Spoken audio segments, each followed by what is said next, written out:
Okay, welcome everyone. This is Jeff here with FX Mindshift, and today we're going to be talking about trading the edge of the market maker cycle. Okay, so this is another video in my market maker cycle series, and we're talking about trading on the edge. So you're asking yourself, what is trading on the edge? Well, basically what you're doing is you're getting an early entry on the second leg of the M or W setup. Okay, what that does is it allows you to get a very tight stop loss. Okay, which gives you an exceptional risk to reward ratio. Okay, usually 5 to 1 or better, sometimes 3 to 1, 4 to 1, but usually around that range. So you're getting a very good risk to reward ratio.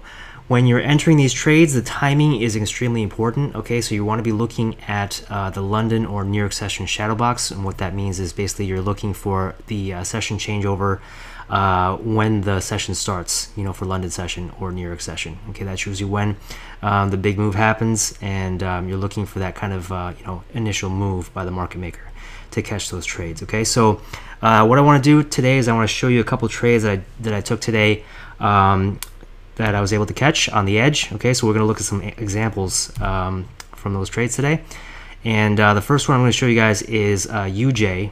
Okay, so this is USDJPY, and you can see right here we start off with our Asian session box. Okay, we have our first leg actually was in the Asian session. Okay, right in the last third of the Asian session. So the first leg was formed. Okay, then it came down, closed below the 13, came back up. Okay, and formed the second leg at the high. Okay, so now you see I drew the box here, right? I always draw this box here so I can remind myself when the price comes back to this area to be watching that area. Okay, so that's something that you guys can do. So this was the initial high that was created the Asian box. Okay, this looks like it's forming a type 2 London pattern, right? So when you're the type 2 pattern, the second leg, if you're thinking that this isn't going to take out the high, what you can do is you can take an entry. You can see this next candle here formed kind of a mini railroad track formation. Okay, so what I did was I took an entry here, okay, right at this candle, and because it was just basically at the high of the day. Okay, and what you're doing when you're taking trades like this, okay, you're putting your stop loss just above this high. Okay, so generally around 5 to 7 pips above this high. It's a very tight stop loss, I know. But if you are correct, right, and this is the second leg that the market maker is going to make the shift, you're going to get yourself a very good payday and a risk-reward ratio of 3 to 1, 4 to 1, 5 to 1 or better. Okay, which is exactly what happened here. Okay, stop loss up here was I believe it was 6 pips. Okay, that I put, right, and it did roll down after this candle just started to roll down, gave me a nice shift candle here down here to this bottom. For 25 pips. Okay, now I did take profit at this point because UJ is a very low range pair. Okay, a couple reasons. UJ is a low range pair. You generally don't want to go for like 40, 50 pips on UJ unless you're you're in the correct cycle trend of the cycle. Okay, and in this case we were not. Okay, so that was another reason, because UJ is basically trending up. It's in a level 2 rising uptrend. Okay, so we're looking for this to rise a little bit more, and so that's why I took the profit here, because I knew that this was probably a likely area for this to be going back up. Okay, once I saw this kind of rejection here at this level. Basically what you want to do is, for a lower range pair, you want to take anywhere from 20 to 25 pip take profit, and then for a higher range pair you can take 30, 40 pips, 50 pip take profits on those. Okay, and that's going to be based on the pair's ADR. All right, generally pairs with 100 ADR or more, I take the higher take profits, and then with an ADR range of less than 100, I'll take the 20 or 25 pips. Okay, and so that was the case with UJ. So you can see here the second leg, okay, came over and rolled down nicely, gave me a big shift candle, 25 pips right here, took my profit, and I was out 25 pips on UJ. Okay, so that was the first trade. Second trade I took was EU, okay, which is Euro USD, and you can see the same thing happened in Asian session box. We had our first leg created here, high of the day. Okay, so I drew my box to remind myself where the price was going to come back to this area. And sure enough, it came back. It formed a second leg. Okay, this is what I was talking about, the shadow box, okay, in London session. This denotes the beginning of, London session, when the session changeover happens and the new market maker takes his spot at his desk, gets orders for the day, and carries out what it needs to do. Usually it's around this time, okay? Now this can always vary. Okay, it's not always going to happen at this time, but usually, I mean, not usually, but when you see it happen at this time, okay, it's a good indication that things are, are going the right way. So if you see it, the second leg forming at the shadow box time, London session open, okay, at the high of the day, okay, I took an entry right here at this candle, okay? You can see my first entry. So what happened with this trade, okay? Let's take a look. It came down to the 13. It did not close below the 13, right? So it kind of bounced off the 13 and came back up to the high again, all right?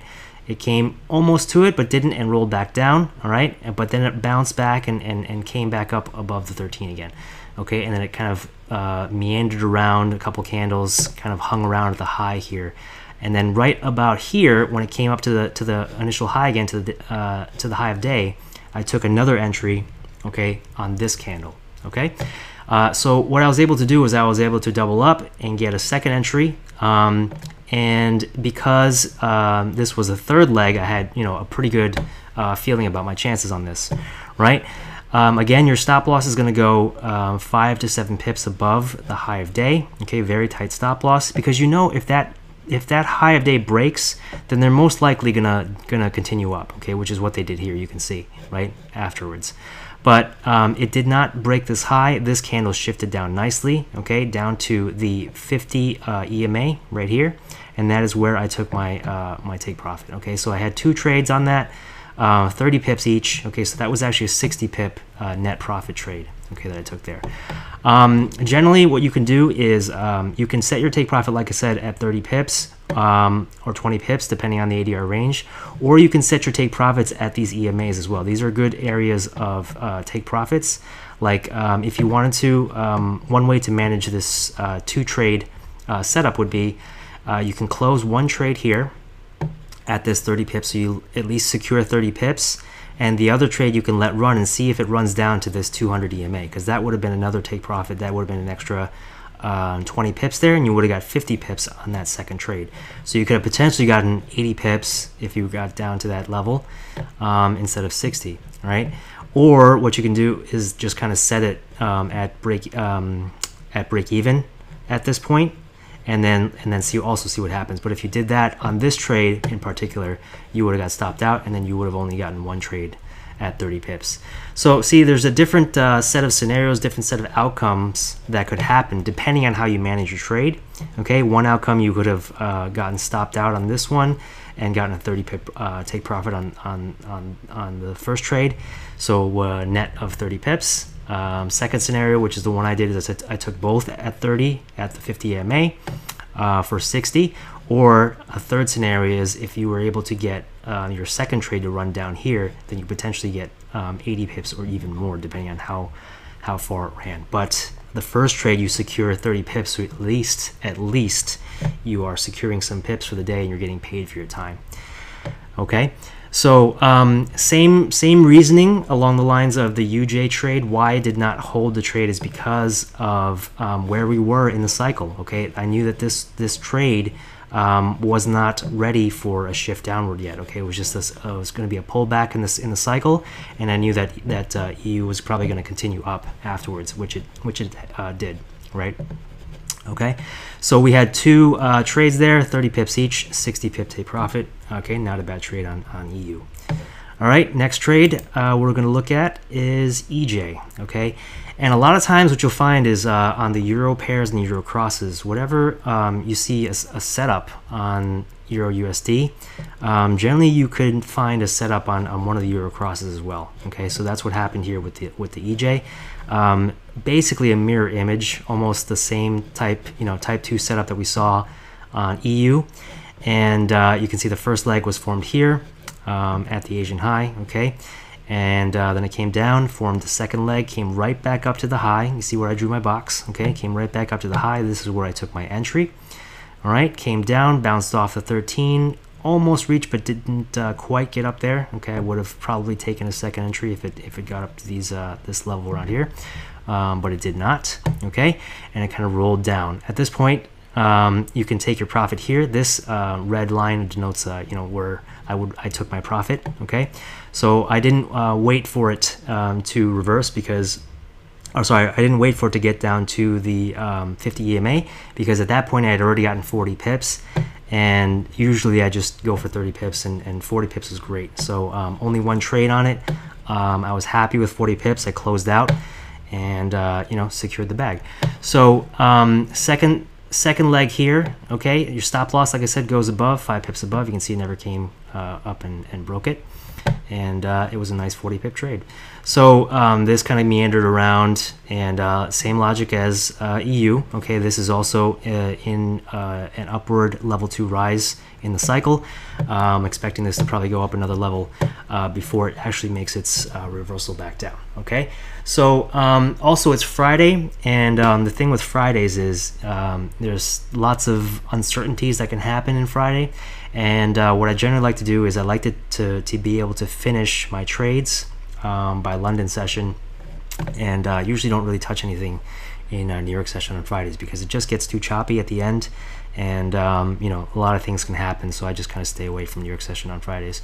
So those are the only 3 trades I took today, but you can see here, we just kind of recap of how they played out. UJ, I took 25 pips. EU, I was able to get 2 entries for 30 pips each, which is 60. And then EJ, I was able to get 40 pips for a grand total of 125 pips in the London session. Okay, so depending on lot sizes, imagine if you guys were able to catch the setups that I was able to catch today. If you were trading lot sizes, a mini lot, you're going to make $125. If you were trading half a lot, you can make $625. And if you were able to take a standard lot on those trades, you made a nice chunk of change, $1,250 for just a couple hours of work. Okay, on a Friday. Okay, out by the end of London session, you can just kind of relax and enjoy your weekend. Okay, and as Michael Scott would say, not bad, right? So very, very good day all in all. It's a nice way to end the week. Okay, and just in summary, what we're looking at here, trading on the edge. Okay, we're looking for the second leg M or W at the high of the day or the low of the day around the session open time. Okay, London or New York, and your stop loss is super tight, right? So usually 5 to 7 pips above the high or low, and then your initial take profit target, like I said, generally around 20 to 30 pips, depending on the pair and the range. Okay. Stacking re-entries on the pullbacks can net you double or even triple your pips. Okay, but this must be done with correct management of SL. So I don't want you guys going ahead and just kind of taking pullbacks willy-nilly and over leveraging your accounts and getting crazy drawdowns by doing this. What you're doing is you're still keeping your stop loss very tight. So even if you do, even if they do extend the high or they extend the low, and you get stopped out, you're taking minimal losses, right? 5 to 7 pips. I mean, it's not going to kill your account, right? It's not going to blow your account. If you're doing 2 or 3 of those, I mean, maximum you're losing 15, 20 pips, right? All you need to do is win 1 trade, okay, and you get that back and more, right? A 20, 30 pip take profit, you win back your, at the very least, you break even. And then if not, I mean, you get 10 pip profit or more, right?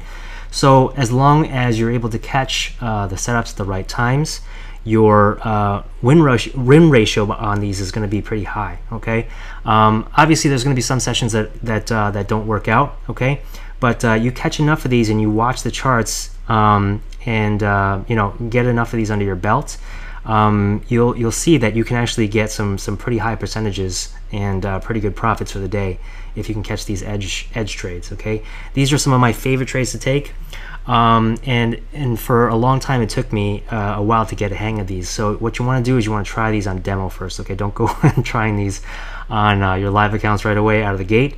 Okay, go ahead and back test some of these on the charts. See how they work out, see how they play out, and kind of just see what your win-loss record would be on some of the trades that played out this week. Okay, so that's basically what I wanted to show you guys today on this video. It's a really quick video, just kind of going over these edge trades. Okay, like I said, some of my favorite trades to take. You do enough of these, you can watch your account exponentially grow, really big. All right, guys, so I hope you enjoyed that. Thank you for watching. Stay tuned for more videos. Please like, comment, subscribe. If you have any questions, please reach out to me directly. And if you guys have not yet, please join the Telegram channel, which you will see these videos posted. Also, analysis and other good stuff. Okay, so hope to see you guys in there. Thanks for watching, and I'll see you guys on the next video.